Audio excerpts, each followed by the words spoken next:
O diba mga Paps and Maps, sa vlog na ito, kung bago ka pa lang sa channel ko ay ituturo natin kung paano tumawid mula Bulan Sorsogon papuntang Tikaw Island kapag ikaw ay may dalang motorsiklo.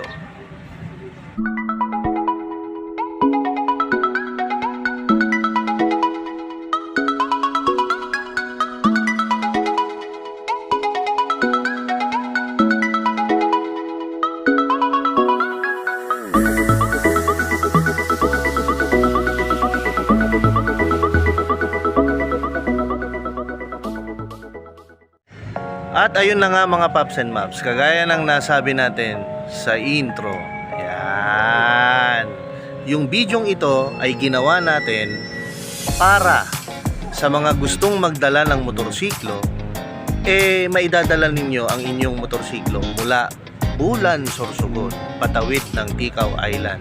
Yan. Ang unang-unang proseso, kailangan ang inyong motorsiklo ay umaandar. Joke, hindi. Kailangan magko-Coast Guard clearance kayo. Ang kailangan sa Coast Guard clearance ay kailangan ng ORCR at ng inyong lisensya. Kailangan po parehong updated. Ibig sabihin, hindi po expired. Kapag meron na po kayong, ito po yung Coast Guard clearance. Yan, yung may orange na yan. Kapag meron na po kayong Coast Guard clearance, may makikita kayong gate doon. Yan. Papasok kayo dyan. Hahanapin nyo yung mamang naka-blue. Yan. Sa ibang araw, iba naman ang kulay ng damit. Hindi. Hahanapin nyo yun. Siya po yung magbibigay naman ng papel o order of payment para kayo ay makapagbayad ng PPA o Philippine Port Authority fee. Yan. Ang babayaran nyo ron ay PPA ay 65 at ang terminal fee ay 15 pesos. Okay? Pagkatapos po nun, wala po kayong pagpipilian. Ayan. Ang shipping line lang ay hindi Montenegro. Ang Montenegro ay nasa Sorsogon City. Dito, iba yung pangalan ng shipping line. Okay? Bali, ang bayad po, yan, sa mga magtatanong, ang bayad, hindi po libre siya. Mahal ang gasolina, mahal ang diesel. Ang bayad po ng tao, kahit po hindi tayo mukhang tao, ay 200 pesos. Separate po yung bayad kasi. Okay? Ang bayad po ng motorsiklo ay 250 pesos. Tama po yung narinig ninyo kay Kojak Lacochero. Ganun po kamura. So ang total niya ay 450 pesos.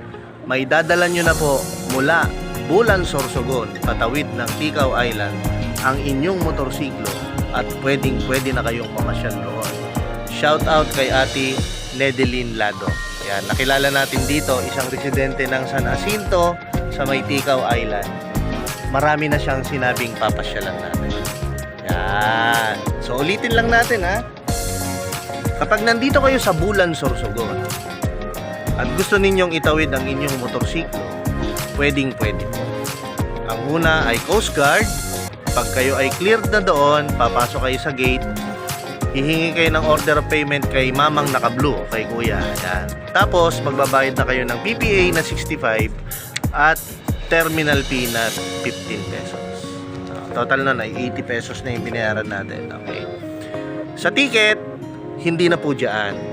Aantayin nyo yung sasakyan ninyong roro o barko, doon na po kayo magbabayad. Again, 200 pesos only ang taong kagaya natin na hindi korting tao. Tapos, 250 pesos ang motorsiklo. I hope ay naging informative itong vlog na ito. Oops, may kulang. Okay, ang schedule normally 2 or 3. Yung unang-unang trip ay parang 7 AM pero yon tao lang ang pwedeng sumakay. Pwede naman po. Pwede daw motor. At saka mga kotse. Saka mga so 3 pala talaga ang biyahe. Ayan. Shout out ulit kay Ate Nedeline. Ayan. 'Di ba? Ayan. Artistahin dito 'yan. Ayan. Tapos, merong 8 a.m., hindi natin inabutan kanina, kaiikot sa bayan. Tapos yung sasakyan natin, kung hindi, pagitan ng 11 hanggang 12. Yun ang alis dito, punta ng San Jacinto. Ang travel time, kapag hindi maalon, ay around 30 minutes lang natin. Ayan, 30 minutes kapag hindi maalon.